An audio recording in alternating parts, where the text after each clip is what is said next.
What is up, everybody? Welcome into another video. Have a little bit of breaking news here on Sunday, June 6th. It seems like Julio Jones is finally going to be traded.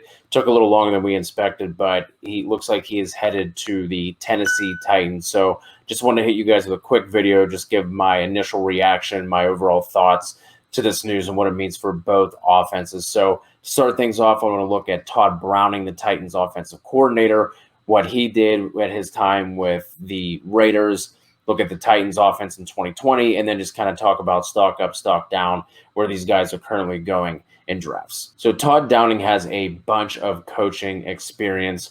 In 2017, he did get his first crack at being an offensive coordinator. Only lasted 1 year, though, and that was with the Oakland Raiders after he was their quarterbacks coach the year prior. So just to get an idea of, maybe what we might be getting ourselves into and just his overall history.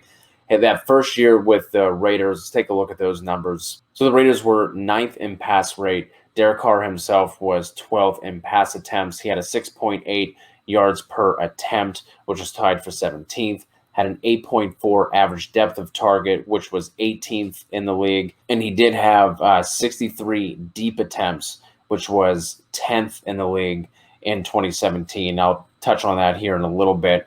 But their overall offense, if we can take a look here, and we can also see that the drop it actually took from 2016 to when he took over in 2017. The Raiders were 6th in total offense. That went down to 17th. They were 13th in passing. That went down to 16th.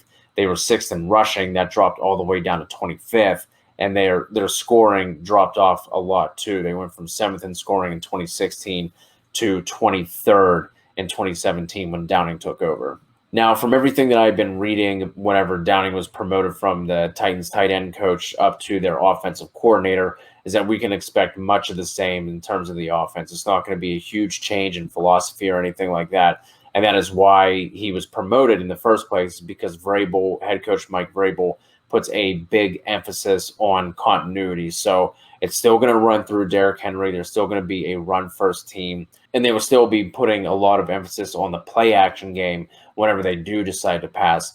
Last year, Ryan Tannehill was 4th in overall play-action passing attempts, and he actually led the league in drop-back percentages from play-action, which was above 36%. So still going to be a lot of the same. Hopefully with, looking at what the Titans did, had the 3rd fewest passing attempts as a team in 2020.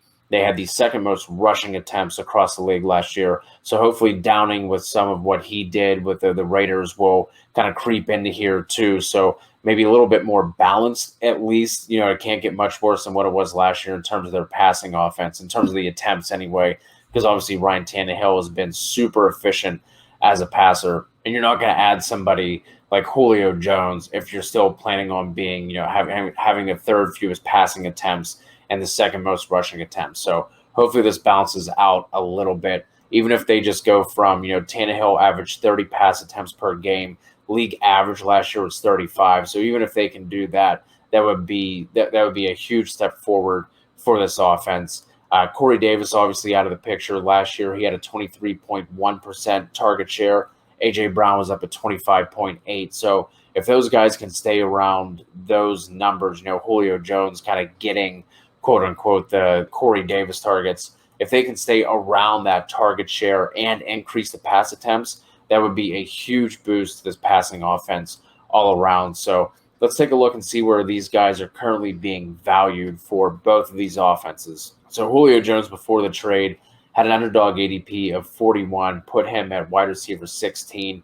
On the Fantasy Pros consensus rankings, he was wide receiver 13. A.J. Brown, wide receiver 3, ADP of 16.5. He was the consensus wide receiver 5.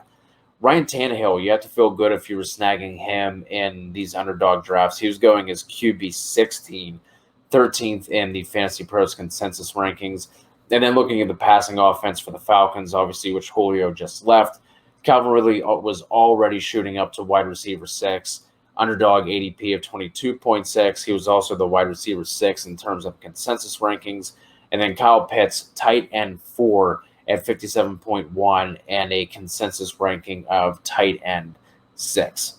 So for me, what I'm doing with these offenses, I think Julio Jones is going to drop a little bit just because of the run first nature of the Titans. Even if they go up a little bit, it's still not going to be what we've been used to for Julio Jones. So I think he takes a slight dip. A.J. Brown, I think I'm going to probably bump out of my top 5 wide receivers, just kind of gut feel, just based on, again, you're not going to go and get a guy like Julio Jones and then not feature him in that offense. So I think he has to take a little bit of a drop because he was moving up based on being the only show in town, and now that is not the case. Derrick Henry, he doesn't have much room to go up. He was already going off with an ADP of 4. Maybe he jumps up into that 3 spot, but he doesn't have much room to go. Same thing with Calvin Ridley. I could see him maybe going above DeAndre Hopkins at wide receiver 5, but he doesn't have a ton of room to move. Kyle Pitts is going to be the super interesting one.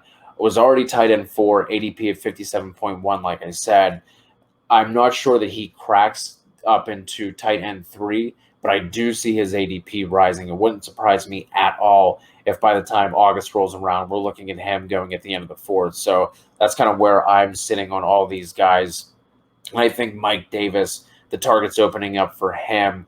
That makes him a safer back-end RB2, so you have to feel good about him. He's the only show in town as far as the running backs go, so I do like him as a back-end wide receiver or back-end running back 2, and I think his floor just got safer because he should be seeing more targets with Julio leaving. And then Russell Gage, if he stays kind of like in that double-digit round for ADP in terms of where he's being drafted, I will have some interest there. I think he's the guy who steps up immediately into that wide receiver 2 spot. But if he starts going, like round 7, round 8, if he gets pushed up drastically with Julio out of the picture, I'm not going to be buying then. But if he stays a little bit later, I will have some exposure to Russell Gage as well, just because there's nothing else in that offense. And we did see him be able to perform well last year. Even when Julio was healthy, he had some good games. And now with Julio being out of the picture, that's obviously only going to open things up. And that defense for Atlanta still not going to be good. They play in a tough division, so the passing volume